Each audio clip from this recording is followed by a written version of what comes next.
جس گھر میں گوشت جا رہا ہے اس گھر پر تیری نظر نہیں ہونی چاہیے، بلکہ تیری نظر تو رب کی رضا پہ رہنی چاہیے۔ اللہ کی بارگاہ میں جو چیز جائے گی وہ دل کا تقویٰ جائے گا، اپنے دل پر محنت کی جائے، دل کی خواہشات، دل کی نیتوں کو، ارادوں کو صحیح کیا جائے۔ ایک آیت نے سارا فلسفہ بیان کر دیا کہ نہ وہاں خون جاتا ہے نہ گوشت جاتا ہے، وہاں تو تمہارے دل کا تقویٰ جاتا ہے۔ تو جس چیز نے وہاں جانا ہے اس پر زیادہ توجہ ہونی چاہیے تھی، اس کا زیادہ خیال ہونا چاہیے تھا۔ یہ فلسفہ ہے قربانی کا کہ آپ کی نیت کیا ہے، کسی کام کے لیے آپ کا ارادہ کیا ہے۔ نبی پاک صلی اللہ تعالی علیہ وسلم نے حج ایک فرمایا، قربانی حضور جس دن مدینے آئے اس وقت شروع فرمائی، اور ہر سال حضور قربانی دیتے تھے، ہر سال دو جانور ذبح فرمائے۔ یا رسول اللہ صلی اللہ تعالی علیہ وسلم، دو کا کیا مقصد فرمایا؟ ایک میری طرف سے، ایک میری غریب امت کی طرف سے۔ یا رسول اللہ صلی اللہ علیہ وسلم کس طرف سے فرمایا؟ ایک میری طرف سے، ایک میری امت کی طرف سے۔ کبھی فرمایا ایک میری طرف سے، ایک میرے اہل بیت اور میری امت کی طرف سے۔ دو جانور حضور نے ذبح فرمائے، اور پھر میرے حبیب پاک صلی اللہ تعالی علیہ وسلم کے غلام مولا علی شیر خدا، ابن ماجہ کی روایت ہے، حضرت علی شیر خدا فرماتے ہیں کہ نبی پاک علیہ الصلوۃ والسلام دو جانور ذبح کرتے تھے۔ خود حضرت علی کی جب باری آئی تو انہوں نے بھی دو فرمائے۔ تو صحابہ نے پوچھا کہ علی دو کیوں، دو کس لیے؟ تو حضرت علی رضی اللہ تعالیٰ عنہ فرمانے لگے مجھے میرے حبیب نے وصیت فرمائی تھی کہ علی تو نے دو کرنے، ایک اپنی طرف سے کیا کرنا، ایک میری طرف سے کرنا۔ تو میں ایک اپنی طرف سے دیتا ہوں، ایک اپنے نبی پاک کی طرف سے دیتا ہوں صلی اللہ علیہ۔ دو جانور۔ آپ لوگوں نے سنی ہوئی ہے یہ بات کہ مہینہ کھانا نہیں پکتا تھا حضور کے گھر میں۔ حضرت عائشہ فرماتی ہیں 3 چاند اور 3 سورج کٹھے کبھی نہیں دیکھے جب ساتھ روٹی بھی کھائی ہو، یعنی 3 دن مسلسل کبھی کھانا نہیں کھایا۔ قربانیاں کتنی دیں بولیے؟ حضرت علی شیر خدا کا مکان کوئی نہیں اپنا، کوئی گھر نہیں بنایا۔ مولا کائنات شیر خدا، میں نے یہ بات پھر دوہرا رہا ہوں، پہلے بھی میں نے عرض کی تھی، پکا کرنے کے لیے دوہرا رہا ہوں۔ حضرت علی کا کوئی کاروبار نہیں بظاہر۔ بی بی صاحبہ فرماتی ہیں کہ کئی ہفتے صرف سرکہ اور کھجوریں۔ قربانیاں کتنی؟ اسی سارے صاحب لان ٹورے ہیں کہ ساڑھے تے لگ دیئے کہ نہیں، پکا۔ اور پھر جب بات ہوتی ہے دینے کی تو ماحول اور ہوتا ہے، جب لینے کی باری ہوتی ہے تو ماحول اور ہوتا ہے۔ قربانی واجب ہے اس شخص پر جس کے پاس 52.5 تولے چاندی یا 7.5 تولے، لیکن میں 7.5 تولے والا فتویٰ نہیں دیتا، میں 52.5 تولے چاندی والا فتویٰ دیتا ہوں، اس لیے کہ 52.5 تولے چاندی تو شاید تولہ یا 1.5 تولہ سونے کے برابر ہی ہو جائے، ٹھیک ہے نا جی؟ تو 7.5 تولے سونا 50-60 ہزار روپیہ جس آدمی کے اکاؤنٹ میں موجود ہے وہ قربانی کرے۔ بلکہ امام شافعی رحمۃ اللہ علیہ فرمایا کرتے تھے جس نے 3 کمروں کو تالا لگایا ہوا ہے وہ 3 کمرے فارغ ہیں، اس کے کسی کام کے نہیں، ان کی قیمت کا حساب لگائے۔ چھت پہ سٹور بنا دیا ہے، کوئی مطلب نہیں اس کا، اور جو ویسے رکھی ہوئے ہیں کوئی معنی ہی نہیں کمرے کا، فرماتے تھے حساب لگائے، قربانی کرے۔ رب کریم کی بارگاہ میں دینے کا جب معاملہ آیا تو تم گول کر گیا کام۔ میرے رسول کائنات سرور عالم صلی اللہ علیہ وسلم کا جب اپنے لیے چیزیں استعمال کرنے کا ماحول ہے تو محبوب پاک علیہ الصلوۃ والسلام نے مہینہ روٹی نہیں پکائی۔ یہاں جو آدمی ہر جمعرات کو 4 کلو بکرے کا گوشت پکاتا ہے اور ہر تیسرے دن مرغی کا گوشت لاتا ہے، وہ قربانی کی باری آتی ہے تو کہتا ہے میرے پہ لگتی نہیں۔ وہ ٹھیک ہے ابا جی لے آئے، ابا جی کی طرف سے قربانی ہے، اس دفعہ ابا جی کی، اگلی دفعہ اماں جی کی، اس سے اگلی دفعہ دادی جی کی۔ او خدا کے بندو، جس آدمی کے پاس پیسے ہیں پہلے اپنی قربانی واجب ہے۔ میری بات کی سمجھ آ رہی ہے عزیزوں کو؟ جو آدمی صاحب استطاعت ہے پہلے کس کی قربانی کرے گا؟ وہ کمائی کرتا ہے، اس کے اپنے اکاؤنٹ میں تنخواہ آتی ہے، ابا جی کے اکاؤنٹ میں نہیں آتی۔ اس نے اپنا بینک بیلنس چوری بھی رکھا ہوا ابا جی سے۔ پہلے اپنی قربانی کرے، اگر اس کو شوق ہے، دل کرتا ہے تو ایک اور خریدے، پھر ابا جی کی طرف سے کرے۔ اگر اللہ نے توفیق دیا تو ایک اور خریدے، اماں جی کی طرف سے کرے۔ اور اگر اس کے دل کو اللہ ٹھنڈک عطا کرے، سکون کرے، تو پھر اپنے رسول کی طرف سے بھی قربانی دے، پھر اپنے محبوب کی جانب سے بھی قربانی کرے۔ نبی پاک صلی اللہ تعالی علیہ وسلم نے ہر سال 2 قربانیاں دی، 10 سال۔ کل کتنی ہوگی 10 سالوں میں؟ بولیے اور جب حضور حج کرنے گئے نبی پاک نے 63 اونٹ ذبح فرمائے. ایک اونٹ میں کتنی قربانیاں ہوتی ہیں؟ 63 اونٹ حضور نے ذبح فرمائے. اور حدیث بڑی مزیدار ہے. حضرت ابو ہریرہ رضی اللہ تعالیٰ عنہ فرماتے ہیں کہ جب اونٹ ذبح کرنے کی باری آئی تو ہم سوچ رہے تھے، پریشان تھے کہ یہ تو بڑا مشکل ہے ذبح کرنا، بڑا مشکل ہے، اس کو تو نہر کرنا پڑتا ہے، گرانا پڑتا ہے، باندھنا پڑتا ہے. سب سے مشکل کام اونٹ ذبح کرنا ہے. تو نبی پاک صلی اللہ علیہ وسلم کی تو عادت کریمہ ہے، اپنے ہاتھ سے ذبح کرتے ہیں حضور. وہ ہمارا اللہ خیر کرے، اب اللہ ہی حافظ ہے. ذبح کرنا تو دور کی بات ہے. ہمارا جو بی اے پاس لڑکا ہے نا، اس کو ڈر آتا ہے جانور کے پاس کھڑے ہوتے ہوئے.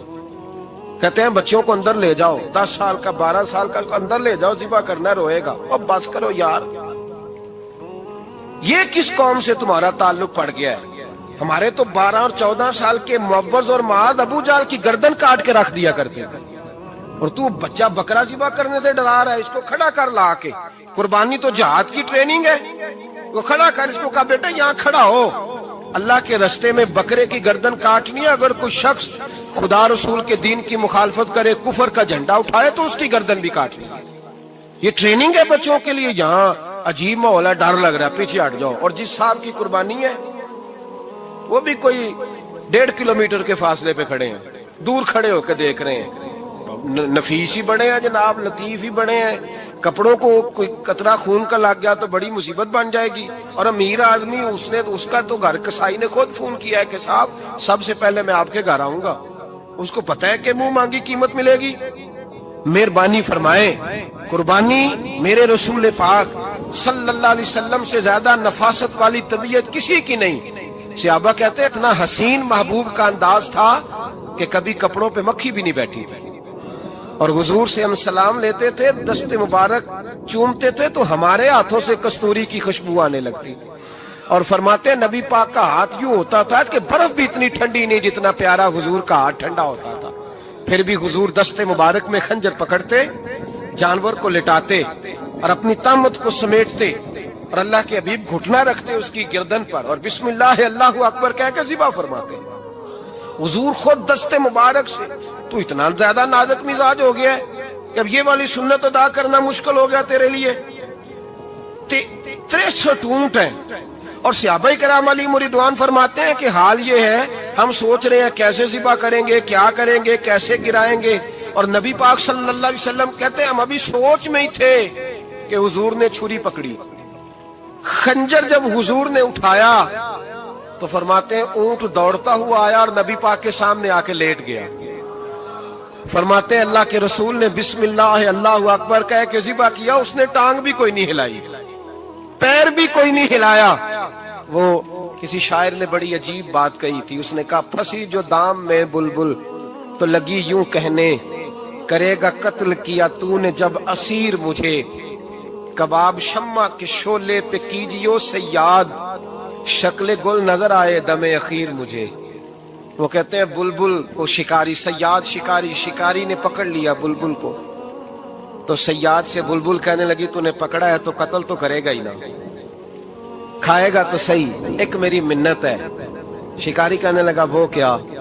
تو بلبل کہنے لگی جب تو مجھے ذبح کرے نا اور پکائے تو مجھے پھول سے بڑی محبت ہے. اس طرح کرنا، کوئلے اتنے زیادہ دہکانا، اس قدر زیادہ آگ جلانا کہ ان کی شکل گلاب کے پھول کی طرح سرخ ہو جائے. تو جب تو مجھے ان پر جلائے گا تو مجھے تکلیف نہیں ہوگی، اس لیے کہ محبوب کا چہرہ جو سامنے آ جائے گا مجھے تکلیف نہیں ہوگی. پھنسی جو دام میں بلبل تو لگی یوں کہنے، کرے گا قتل کیا تو نے جب اسیر مجھے، کباب شمع کے شولے پہ کیجیو سیاد، او شکل گل نظر آئے دم اخیر مجھے. اعلیٰ حضرت بریلوی علیہ رحمہ فرمایا کرتے تھے، فرماتے تھے بڑی تکلیف ہوگی جب جان نکلے گی. روایتوں میں آتا ہے جس طرح باریک دوپٹہ جھاڑیوں پہ ڈالا جائے، کھینچا جائے تو پھٹ جاتا ہے، یوں تکلیف ہوگی. پر فرمانے لگے رسول اللہ کے غلام کو کوئی تکلیف نہیں ہوگی. حضور کیوں؟ فرمایا اس لیے کہ جب جان نکلنے لگے گی تو سامنے جلوہ بدوحاد آ جائے گا. حضور کے جلوے ہوتے رہیں گے تو پتہ ہی نہیں چلے گا جان کیسے نکل گئی. ہنسی جو دام میں بلبل. تو صحابہ فرماتے ہیں کہ اونٹ دوڑتا ہوا آیا